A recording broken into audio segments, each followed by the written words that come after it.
Most people have been told the same old story. You can't lose fat and build muscle at the same time. For decades, the fitness world has pushed the idea that you must bulk first, eat big, gain weight, probably gain quite a bit of fat, then cut later to reveal whatever muscle you've managed to keep. But here's the truth that shocks almost everyone. That belief is outdated. And yes, it's absolutely possible to achieve body recomposition, which means you're lowering body fat while increasing lean muscle at the same time. It isn't magic, and it isn't reserved for genetic freaks. It's simply about understanding how the body actually works. People chase complicated methods of fat loss, spending hours researching how to lose fat quickly, but the real secret lies in teaching your body to partition energy more efficiently. When you create the right environment with smart training, good nutrition, and proper recovery, your body naturally shifts gears. Instead of storing energy as fat, it uses it to build muscle and fuel your workouts. And that changes everything, because body recomposition isn't about short-term tricks, it's about long-term transformation. Now, who benefits the most from this process? Surprisingly, it's not elite athletes or shredded bodybuilders. It's beginners who often see the fastest changes because their bodies respond quickly to new training. It's people coming back after a break. Thanks to muscle memory, they can rebuild muscle faster than someone starting from zero. And it's individuals carrying a higher body fat percentage because their bodies have plenty of stored energy ready to be used. But regardless of whether you're new to the gym, returning after time off, or simply tired of the bulk and cut roller coaster, you can make this work. The key is understanding the underlying science, and that's exactly what we're about to break down. To really understand why body recomposition works, you need to look at how the body decides what to do with the energy you give it. Every calorie you eat can either be stored, burned, or used to repair and build tissue. This decision-making process is known as energy partitioning, and it's the reason some people seem to build muscle easily while others gain fat even when eating the same foods. One of the most fascinating parts of this process is something researchers call the P ratio, or partitioning ratio. In simple terms, the P ratio describes how your body divides energy between muscle growth and fat storage. When your P ratio is high, more nutrients are pushed toward muscle protein synthesis. When it's low, more energy ends up in fat stores. And here's the good news. Your P ratio isn't fixed. It changes depending on your training status, your body fat percentage, your insulin sensitivity, and your diet.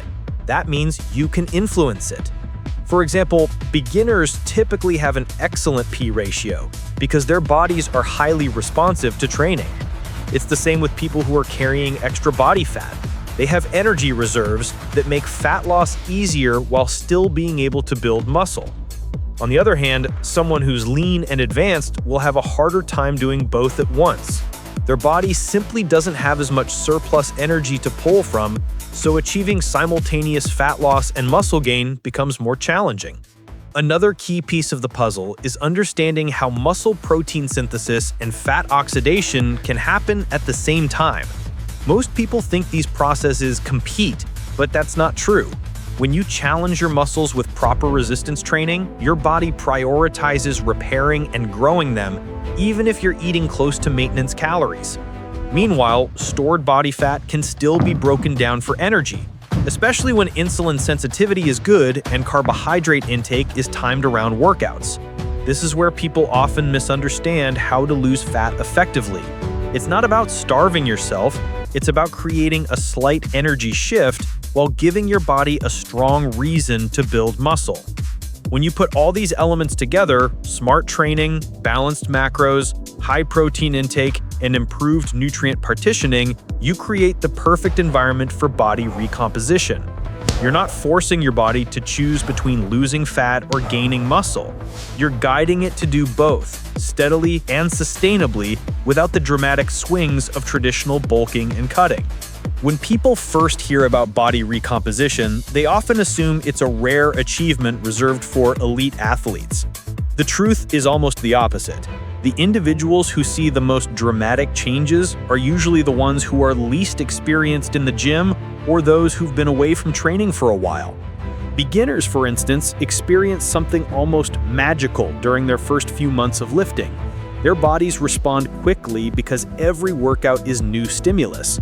They can build muscle while achieving fat loss at the same time, even without extreme dieting. This is where people often misunderstand how to lose fat effectively. It's not about starving yourself, it's about creating a slight energy shift while giving your body a strong reason to build muscle. Another group that transforms rapidly is detrained lifters. These are people who once had muscle but lost it due to time off. Thanks to muscle memory, their bodies can regain strength and size much faster than a true beginner. They can build muscle while burning fat because their body already remembers the metabolic pathways needed to grow. It's one of the most powerful advantages a returning lifter has. Then there are individuals with higher body fat percentages. If you're carrying extra weight, your body has an abundant energy reserve. That reserve can fuel muscle growth even when calories are slightly reduced. This is why people often think they're doing everything wrong, when in reality, their body is perfectly set up for recomp. As long as you train properly and eat enough protein, you can create changes faster than you might expect. Now, it's important to be honest about who will have the hardest time with body recomposition. Extremely lean, advanced lifters, those sitting below around 12% body fat for men, usually see much slower progress. Their bodies simply don't have the same fuel availability, and their training response isn't as dramatic because they've already built a significant amount of muscle. That doesn't mean recomposition is impossible for them, it just means it moves at a snail's pace compared to someone with more body fat or less training experience. The key takeaway is this: almost anyone can achieve a meaningful level of body recomposition, but your pace depends on where you're starting. If you're looking for guidance on how to lose fat without sacrificing muscle, or if you want to build muscle while tightening your physique, it is absolutely within reach. You just need patience. Recomp isn't a 2-week transformation. Most noticeable changes take around 3 to 6 months of consistent training, proper nutrition, and recovery strategies. But when the results come, they're sustainable and far more satisfying than the bulk and cut cycle many people get stuck in. If training is the engine behind body recomposition, then nutrition is the steering wheel. What you eat directs your progress, either supporting muscle growth or slowing it, either helping fat loss or holding it back. A lot of people overcomplicate this part, especially when they're searching endlessly for how to lose fat while still trying to build muscle. But you don't need extreme diets or harsh restrictions. What you need is balance, precision, and a strategy that aligns with how your body actually functions. The first piece of that strategy is calorie intake. Unlike a traditional fat loss phase, where the deficit is large, body recomposition thrives on subtle changes. A slight deficit of about 200 to 300 calories below maintenance, or even eating right at maintenance, gives you enough fuel for training while still encouraging the body to tap into stored fat. This small shift protects muscle tissue, especially when paired with high protein intake. And protein truly is non-negotiable here. You need enough to support muscle repair, performance, and daily metabolic function. A target of 2.0 to 2.4 grams per kilogram of body weight is ideal for stimulating muscle protein synthesis, even during a deficit. Carbohydrates play a bigger role than most people realize. Many diets push people to cut carbs completely when aiming for fat loss, but that often sabotages training intensity. Carbs fuel your sessions, especially the heavy lifts that drive change. Keeping your carbs moderate to high and timing most of them around your workouts helps maintain strength and provides the energy needed for muscle growth. About 1 to 2 grams per kilogram of body weight around training is a great starting point. Then there are dietary fats, which support hormones, joint health, and overall recovery. You don't need a high-fat approach, but you definitely shouldn't drop too low either. A daily range of 0.8 to 1.2 grams per kilogram of body weight keeps hormones stable while still allowing room for carbs and protein. Prioritizing omega-3 sources like salmon, sardines, or even a high-quality supplement can further support recovery and inflammation management. Meal frequency doesn't need to be rigid. You're not required to eat every 2 hours, nor do you need to starve yourself for long stretches.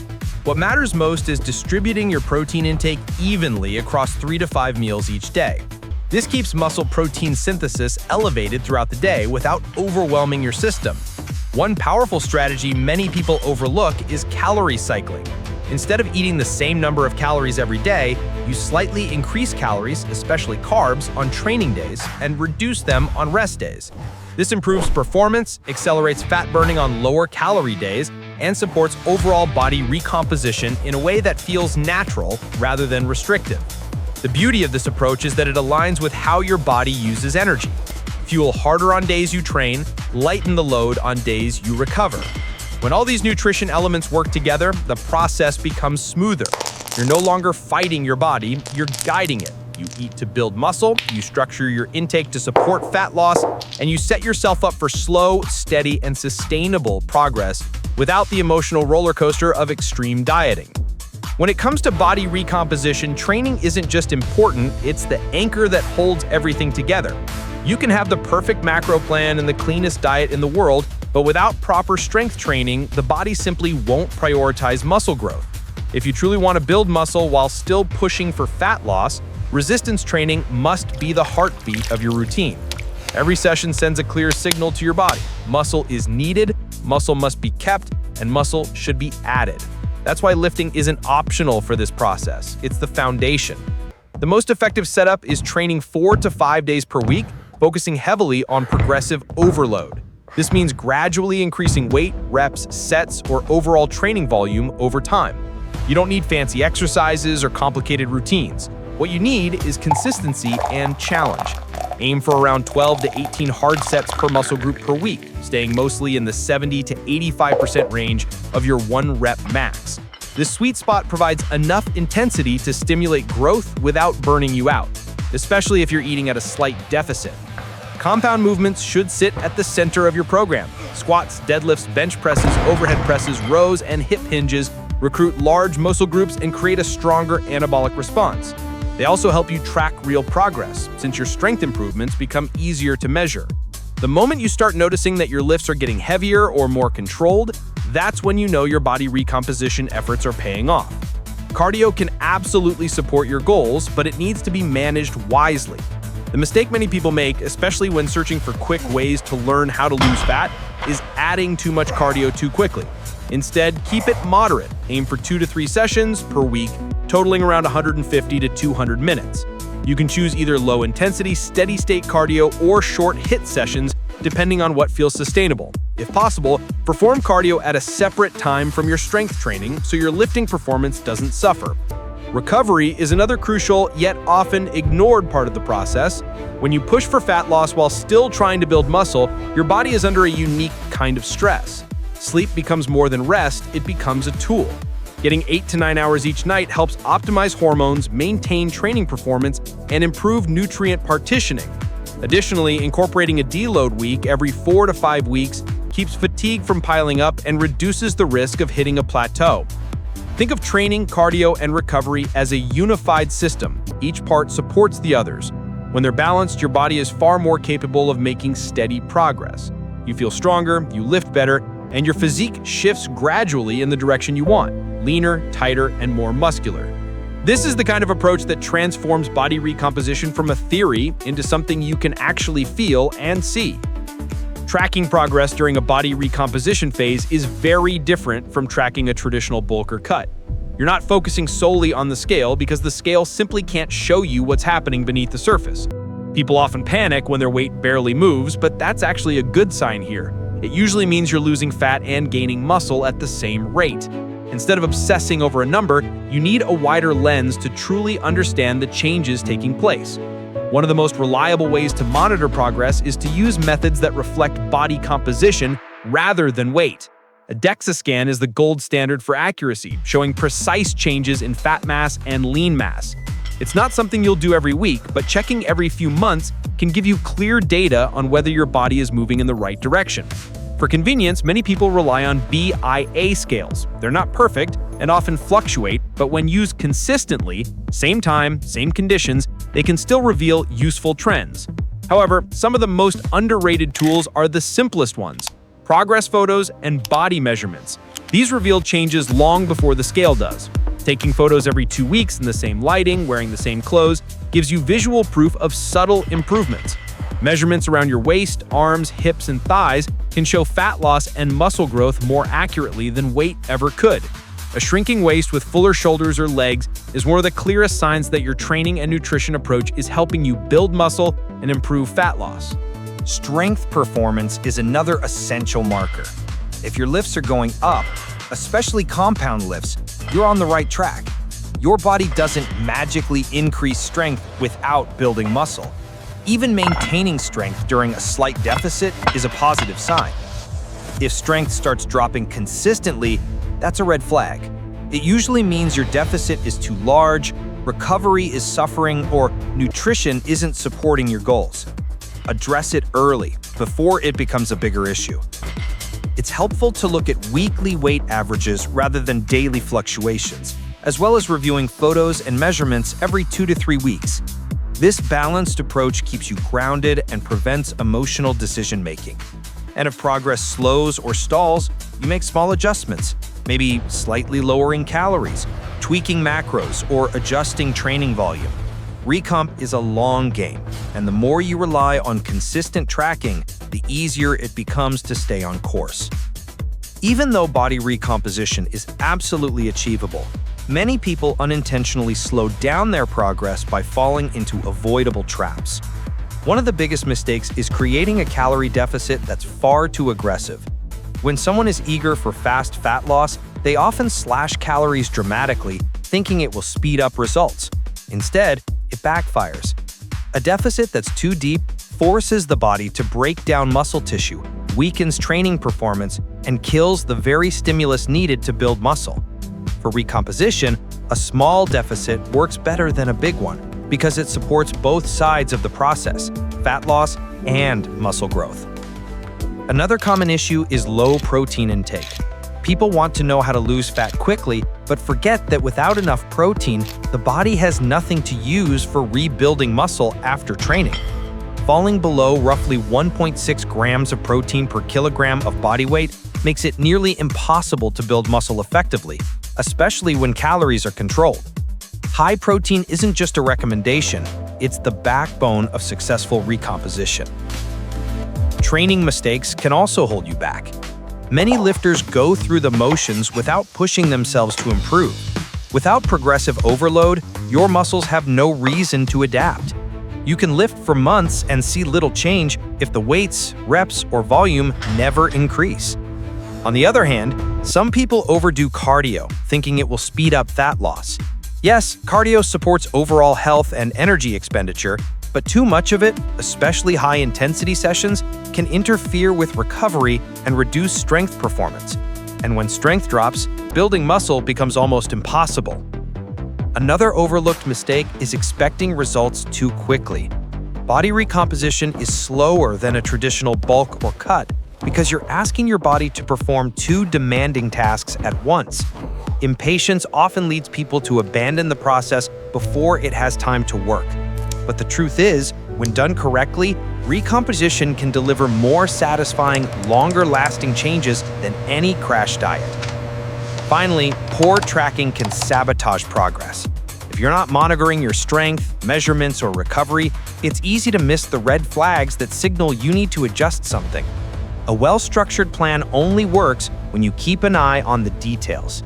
Avoiding these mistakes allows you to stay consistent, stay strong, and push steadily toward your goal of transforming your physique while maintaining your health. Now that you understand how body recomposition truly works, from the science to the nutrition, training, and progress tracking, it's time to actually commit to the process. The truth is, you can read all the theories in the world about fat loss or how to lose fat more efficiently, but nothing changes until you decide to take action. Recomp isn't about perfection. It's about consistency, patience, and showing up for yourself even on the days when motivation feels low. If you've ever felt stuck bouncing between bulking or cutting, or you've struggled to build muscle without gaining extra fat, this is your opportunity to break that cycle. A structured 12-week body recomposition plan is long enough for real changes to take place, but short enough to stay focused. 12 weeks of intentional training, balanced nutrition, steady progress tracking, and realistic expectations can completely reshape the way you look and feel. So here's the challenge. Commit to 12 weeks. No shortcuts, no crash diets, no extreme routines. Just a solid plan executed with consistency. Give your body the chance to respond the way it's designed to. You'll be surprised at how different your physique can look when you combine smart training with proper fueling and genuine patience. Start today, stay accountable, and let the next 3 months be the period where everything finally clicks.